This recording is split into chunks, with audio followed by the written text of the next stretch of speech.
আসসালামু আলাইকুম, সাথে আছে হাবিবুর রহমান হৃদয়। আমি এখন আপনাদেরকে দেখাবো Oppo Reno6 Pro 5G সেটের কিভাবে স্ক্রিন আনলক করব। Oppo Reno6 Pro 5G সেটের স্ক্রিন আনলক কিভাবে খুলতে হয় সেটা আপনাদেরকে দেখাবো। প্রথমে যে কাজটা আমরা করতে হবে সেটি হচ্ছে সেটটি ভালো করে অফ করে নেবেন। এখন আমরা আনলক টুল ওপেন করব। তারপর Oppo মডেল সিলেক্ট করব, Oppo দিকে মডেলটা সিলেক্ট করব। তারপর এখানে অনেকগুলো অপশন আছে, তার মধ্যে আমরা ব্রোম ফ্যাক্টরি রিসেট অ্যান্ড এফআরপিটা চয়েস করব। তারপর এখানে ক্লিক দিব। আমরা মেক শিওর হব সেটটা অফিসে। তারপর ভলিউম প্লাস এবং মাইনাসে একসাথে ধরে পিসিতে কানেক্ট করব। মিডিয়াটেক ড্রাইভারটি শো করা মাত্রই ফ্যাক্টরি রিসেট এবং এফআরপি ইরেজ হয়ে যাবে।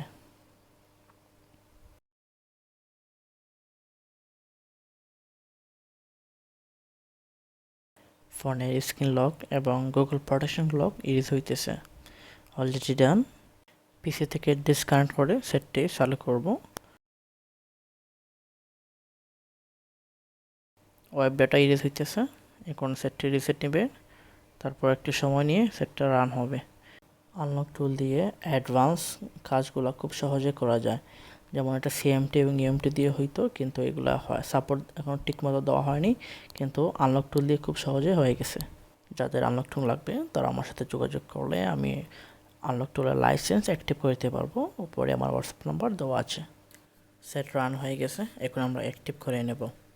যে কাজ সিএম2 এবং ইএম2 ব্যর্থ হয় সেটা খুব সহজে আনলক টুল দিয়ে খুব সহজে কাজটা করা যায়। তো যাদের আনলক টুল নেই আমি রেকমেন্ড করব আপনারা আনলক টুলটি অ্যাক্টিভ করে নেবেন, কারণ আনলক টুল দিয়ে অনেক অ্যাডভান্স কাজগুলো সহজে করা যায়। এটা আপনাদের কাজের খুব মান ভালো করবে এবং আপনারা খুব সহজে কাজগুলো করতে পারবেন। খুব অল্প সময়ে কাজগুলো করা যায়, এতে কাস্টমার স্যাটিসফাই হয়। সো বন্ধুরা, আমরা শেষের দিকে চলে আসছি। আপনাদের কাছে আমার অনুরোধ, চ্যানেলটি সাবস্ক্রাইব করে রাখবেন এবং পাশে থাকা বেল আইকনটিতেও ক্লিক দিয়ে রাখবেন, যাতে পরবর্তী আপডেট ভিডিও সহজে পেয়ে যেতে পারেন। সবাইকে ধন্যবাদ। আসসালামু আলাইকুম। জিএসএম আনলকার সিলেট সবসময় পাশে আছি এবং পাশে রাখবেন। প্রতিদিনের আপডেট পেতে পাশে থাকা বেল আইকনটি ক্লিক দিয়ে রাখেন এবং যারা সাবস্ক্রাইব করেননি দ্রুত সাবস্ক্রাইব করে নিন।